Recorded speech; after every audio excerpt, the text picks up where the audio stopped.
Bismillahirrahmanirrahim. Assalamualaikum warahmatullahi wabarakatuh. Saya Fika Hidayah dari Ekonomi Syariah IAIN Ponorogo. Kali ini saya tergabung dalam mata kuliah Hukum Bisnis Syariah di kelompok 6 yang akan membahas mengenai pilot. Di sini dalam kelompok 6 beranggotakan Anissa Nurrohmi, Eriko Stefani Fernandes, dan saya sendiri, Fika Hidayah. Baiklah, kita mulai dari pengertian apa yang dimaksud dengan pilot. Pilot secara bahasa atau etimologis adalah fail atau gagal. Kemudian secara terminologis adalah sebuah kemacetan dalam membayar hutang. Dan banyak sekali para ekonom yang mengartikan sebuah pilot seperti Munir Fadi, Sudargo Gautama yang menyatakan bahwa pilot adalah sitaan menyeluruh atas segala harta benda si pilot atau si kreditur. Kemudian kita lanjut dalam konsep dasar pilot. Konsep dasar pilot dapat kita lihat dalam Undang-Undang Pasal 1131 ayat 8, bahwasanya semua harta kekayaan atau aset seluruh debitur menjadi agunan bagi pelaksanaan kewajiban debitur atas segala perikatan yang dibuat oleh debitur. Jadi di situ bahwasanya konsep dasar dari kepilotan sendiri dimulai ketika si kreditur tidak bisa membayar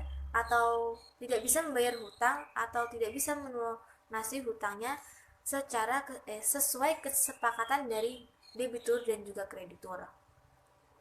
Dan harta yang dimiliki dari debitur akan menjadi harta bagi si kreditur atau menghutang akan menjadi agunan bagi si debitur yang menghutangi. Oke, kita sekarang lanjut di sejarah kepilotan itu sendiri. Sejarah kepilotan itu bermulai dari zaman Romawi. Pada zaman Romawi,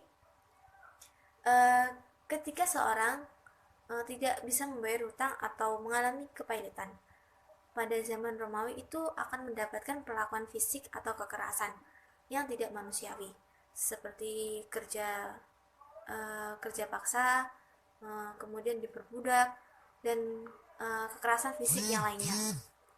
Namun pada abad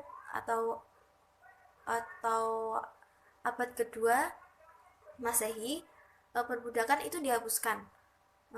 Namun kekerasan masih banyak dilakukan dari debitur ke kreditur. Kemudian seiring berjalannya waktu, di Perjanjian Hindia Belanda itu diatur pada KUHP dagang atau khusus dagang dan pengusaha. Kemudian dalam Perjanjian Hindia Belanda itu terdapat Faillissement Referendum atau yang berlaku pada tanggal 1 November 1905. Dengan berlakunya perjanjian ini telah ditentukan sebuah kepilotan itu sendiri.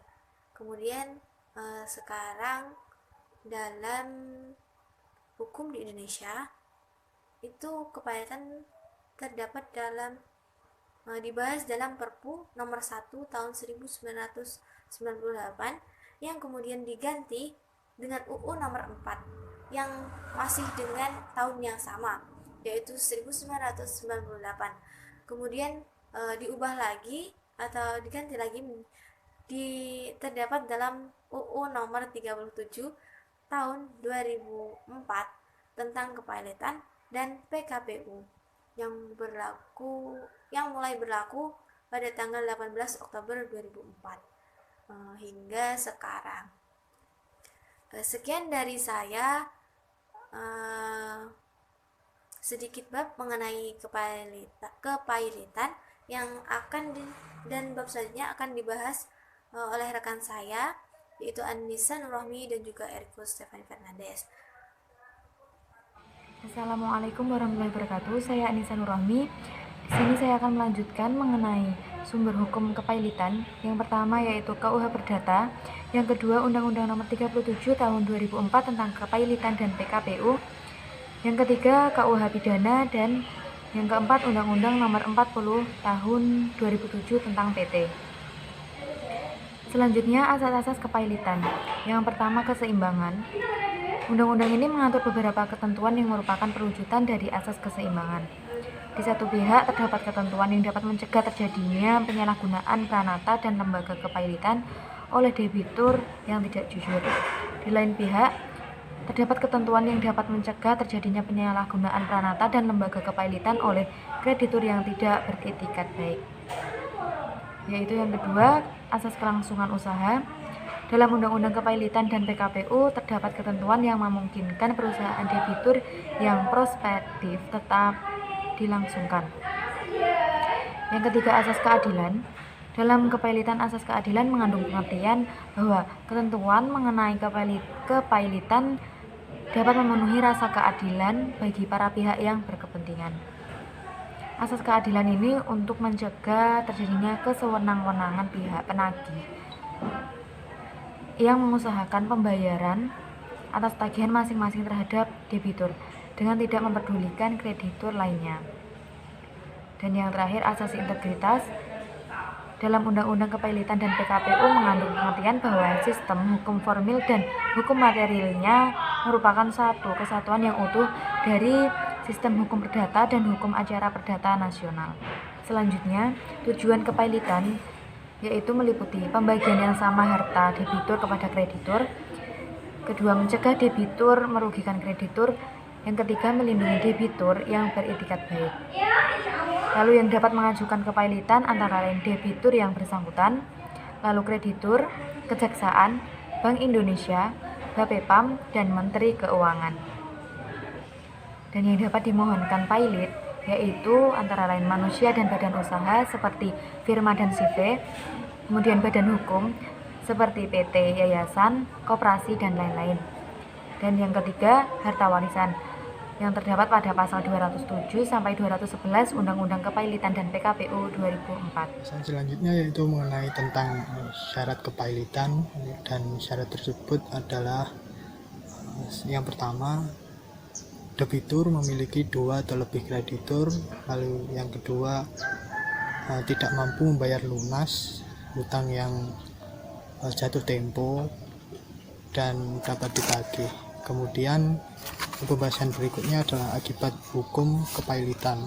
Untuk yang pertama adalah terhadap harta debitur dikenakan sita umum. Lalu yang kedua, terhadap debitur yang bersangkutan dilarang mengurus hartanya. Lalu yang ketiga, terhadap eksekusi harta harus dihentikan kecuali untuk kreditur separatis. Kemudian yang keempat, terhadap perjanjian timbal balik debitur berhak meminta kepastian. Lalu yang kelima adalah terhadap barang jaminan, eksekusi bagi kreditur separatis paling lama 90 hari. Kemudian pembahasan selanjutnya yaitu tentang mengenai pengawasan harta pailit. Yang pertama itu dilakukan oleh hakim pengawas. Lalu yang kedua dilakukan oleh kurator swasta. Kemudian yang terakhir adalah pengawasan dilakukan oleh kurator pemerintah melalui Balai Harta Peninggalan. Kemudian pembahasan selanjutnya mengenai berakhirnya kepailitan. Berakhirnya kepailitan ini yang pertama ketika terjadi perdamaian, lalu insolvensi dilanjut dengan likuidasi, dan yang terakhir apabila terjadi rehabilitasi. Kemudian pembahasan yang terakhir yaitu mengenai upaya hukum kepailitan. Yang pertama, kasasi ke Mahkamah Agung, dan yang kedua adalah peninjauan kembali kalau ada bukti yang lebih signifikan.